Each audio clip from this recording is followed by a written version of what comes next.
बहुत से स्टेडियम्स, बहुत से इंडोर स्टेडियम्स, बैडमिंटन हॉल जैसे कि अपने इंडोर जिम्स वगैरह लगवाए। तो उस हमारे गांव में सभी रास्ते बिल्कुल चकाचक हैं। युवाओं के लिए भी, बाकी लोगों के लिए भी। रोड देख लीजिए आप, हर एक चीज़ में मतलब बढ़िया सरकार है। और जो पीछे कभी नहीं हुए वो आज तक वो अभी हो रहे हैं। उनकी अपनी सोच का कोई पता नहीं, हमें लगता है कि उनकी सोच क्या थी। युवा जो है भारतीय जनता पार्टी की तरफ ही जाएगा, क्योंकि आम आदमी पार्टी जो है पंजाब में बिल्कुल विफल हुई है। 10 में 10 नहीं। 10 में 10 में नहीं काटेंगे, नहीं काटेंगे। ऐसा कोई चेहरा नहीं है जो उनके मुकाबले में आया।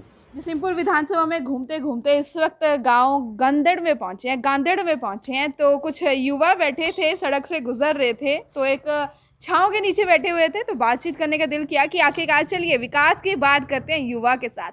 नौजवानों के लिए काम किस तरह से रहे, किस तरह से सरकार के काम रहे, किस तरह से विधायक के काम रहे, किस तरह से युवा को देखते हैं और आने वाले समय में युवा किस तरह से सरकार को देखती है या आने वाले विधायक पद के उम्मीदवार को देखती है, तो बातचीत करते हैं। जी नमस्कार जी। नमस्कार जी। क्या नाम है आप? शिवा कटोच जसीमपुर विधानसभा से ही हैं जी। तो बातचीत कर रहे थे बैठे, फिलहाल तो अपनी बातें कर रहे होंगे पर इस वक्त बात करना चाहोगे कुछ राजनीतिक।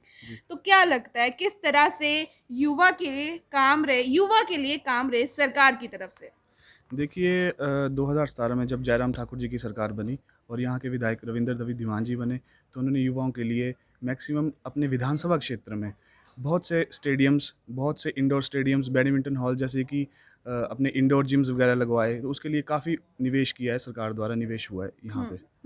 काम हुआ है। जी जी। जी नमस्कार जी। क्या नाम है? गौरव।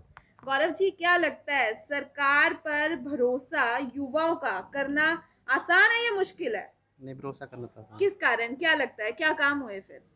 हमारे लिए भी बड़े स्टेडियम वगैरह बनाए, हम्म बैडमिंटन स्टेडियम बना, हम्म उसी को लेके। जी धन्यवाद। जी नमस्कार जी। जी, प्रवीण कुमार हूँ मैं। प्रवीण कुमार जी, जब आपके विधानसभा में पहुंचे, गांदेड़ में पहुंचे, जी। गांदेड़ में अब या फिर जो भी आपके गांव का नाम है, इस वक्त अच्छे से बोल नहीं पा रही हूँ, क्या बदलाव आए? क्या लगता है कि बीते 4.5 सालों में तस्वीरें किस तरह से बदली अपने गांव की? हमारे गांव में सभी रास्ते बिल्कुल चकाचक हैं। हम्म ठीक है। और जो भी हमारा जो पहले काम नहीं होता था वो आज पूरा ओके, इस टाइम बिल्कुल ठीक ठाक हुआ है। हम्म और आगे भी हम पूरा जोर लगा रहे हैं, युवा जो साथी हैं हम्म भी अपने विधायक जी हम्म दोबारा रिपीट करें हमारी सरकार में। दोबारा रिपीट करें। जी नमस्कार जी नमस्कार जी, अतुल मिश्रा। जी अतुल जी, किस तरह से देख रहे हैं युवाओं के लिए या फिर सरकार के काम किस तरह से रहे? ये सभी के लिए अच्छी सरकार है। ये युवाओं के लिए भी, बाकी लोगों के लिए भी। रोड देख लीजिए आप, हर एक चीज़ में मतलब बढ़िया सरकार है। ये हम इस सरकार को रिपीट करना चाहते हैं। जी जी नमस्कार जी, आइए कुछ बातचीत आपसे भी करते हैं। जी क्या नाम है जी आपका? युगल किशोर मिश्र। विधानसभा से गुजर रहे थे आपके, बताया जा रहा है कि बीते 4.5 सालों में काफी काम हुआ है, लोगों का कहना है। आपको क्या लगता है, आपकी तरफ से तस्वीर किस तरह की है? हमारी तरफ से ये तस्वीर है कि जो यहाँ इस क्षेत्र में काम हुआ है हम्म वो सबसे बढ़िया काम और काम चले हुए हैं। और जो पीछे कभी नहीं हुए वो आज तक वो अभी हो रहे हैं। बीते सालों में या बीते जो विधायक थे पिछले, उनके काम ना होने के, उनके क्यों नहीं काम किया, क्या लगता है किस तरह से? उनकी अपनी सोच का कोई पता नहीं, हमें लगता है कि उनकी सोच क्या थी। हम्म तो अभी जो नए आए हैं हम्म उनकी सोच को हम ये समझ सकते हैं कि उन्होंने जितने भी अपने इलाका है सभी में काम किया है। भाजपा कहती है कि हमने कई स्कीम्स निकाली, उनका कहना है कि 80 साल से पेंशन मिलती थी, अब 60 साल की उम्र से पेंशन मिल रही है, सच में है? वो ठीक है, बिल्कुल ठीक है, 60 साल से की और मिल रही है। मिल रही है। मिल रही है। आम आदमी पार्टी कह रही है कि जिनके पास रोजगार नहीं है 3,000 रुपए का भत्ता दिया जाएगा। क्या लगता है जो युवा है, नौजवान, आम आदमी पार्टी की तरफ जाएगा या किस तरह से है? युवा जो है भारतीय जनता पार्टी की तरफ ही जाएगा, क्योंकि आम आदमी पार्टी जो है पंजाब में बिल्कुल विफल हुई है।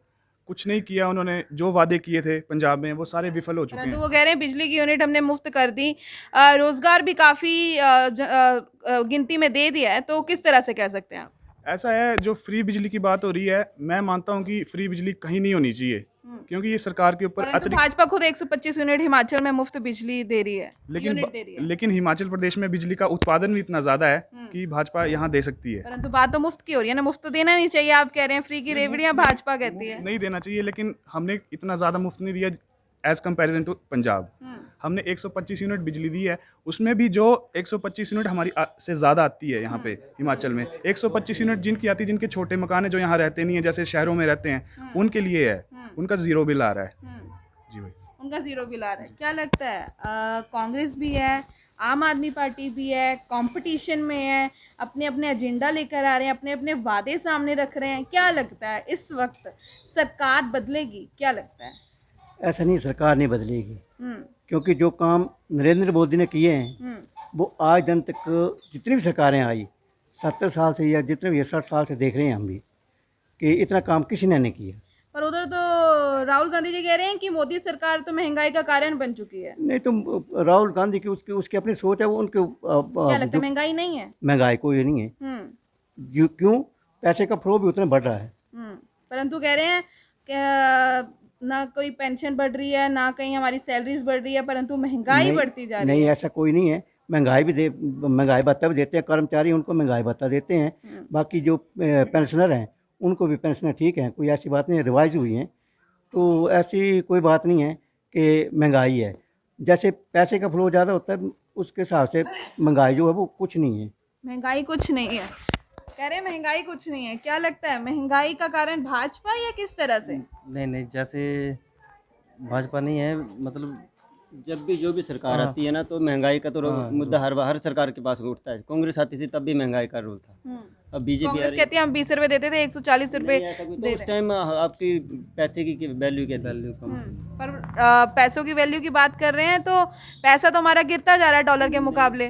पैसा तो गिरता है, पर उस टाइम आपको सैलरी क्या मिलती थी और अब क्या सैलरी मिल रही है वो भी देखो ना आप। उसी हिसाब से है। तो क्या लगता है इस वक्त सरकार बदलेंगे या किस तरह से है? रिवाज बदलेंगे, सरकार यही है, रिवाज बदलेंगे। रिवाज बदलेंगे, जिस तरह से रिवाज है हर 5 साल बाद सरकार बदलने का, तो इस वक्त रिवाज बदलेंगे। जी, रिवाज। बात करूं 10 में से कितने नंबर देना चाहेंगे मौजूदा विधायक? 10 में 10 नंबर। 10 में 10 नंबर। आप तो कुछ नंबर काटेंगे नहीं, ओके, 10 के 10 ही। क्योंकि बुजुर्ग तो हर परख करके कुछ ना कुछ बिल्कुल। नंबर काटते हैं। नहीं काटेंगे। नहीं काटेंगे। बिल्कुल नहीं जी। कितने नंबर देंगे? 100 दिए तो 10 में से 100 दे रहे हैं। तो चलिए, आपके क्षेत्र में क्या लगता है कोई और पार्टी से उभरता हुआ चेहरा है इस वक्त सामने, है कोई जो लगता है कि मौजूदा विधायक के कंपटीशन में है? ऐसा कोई चेहरा नहीं है जो उनके मुकाबले में आए आगे। हम्म क्यों? जो काम विधायक ने किए हैं उसके हिसाब से यहाँ कोई भी चेहरा नहीं है। क्या लगता है? यहाँ पे रविंद्र रवि धीमान जी के आगे कोई भी नहीं है। चाहे कांग्रेस हो जाए, चाहे आम आदमी पार्टी हो, ये सब आपस में इस टाइम कंफ्यूज्ड हैं कि कौन खड़ा होगा कौन नहीं खड़ा होगा। लेकिन बीजेपी से एक ही उम्मीदवार है यहाँ से, रविंद्र रवि धीमान जी। तो बाकी कांग्रेस और आम आदमी पार्टी वो कंफ्यूज्ड है, अभी कोई कुछ नहीं कह सकते कि कौन खड़ा होगा कौन नहीं खड़ा होगा। आपका क्या कहना है इस वक्त कोई चेहरा है आपकी तरफ से? कोई चेहरा नहीं है। कोई चेहरा आपके सामने? नहीं जी, नहीं, धीमान जी। बस धीमान जी। दिमाग जी है। तो देखिए, ये तो युवा से बातचीत की कि आखिर युवाओं से बातचीत की, और अंकल भी साथ में मौजूद थे कि किस तरह से बीते 4.5 साल के काम रहे और सरकार के भी काम किस तरह से रहे, और आने वाले समय में भी किस तरह से। इनका कहना है कि सरकार नहीं बदलेंगे, रिवाज बदलेंगे।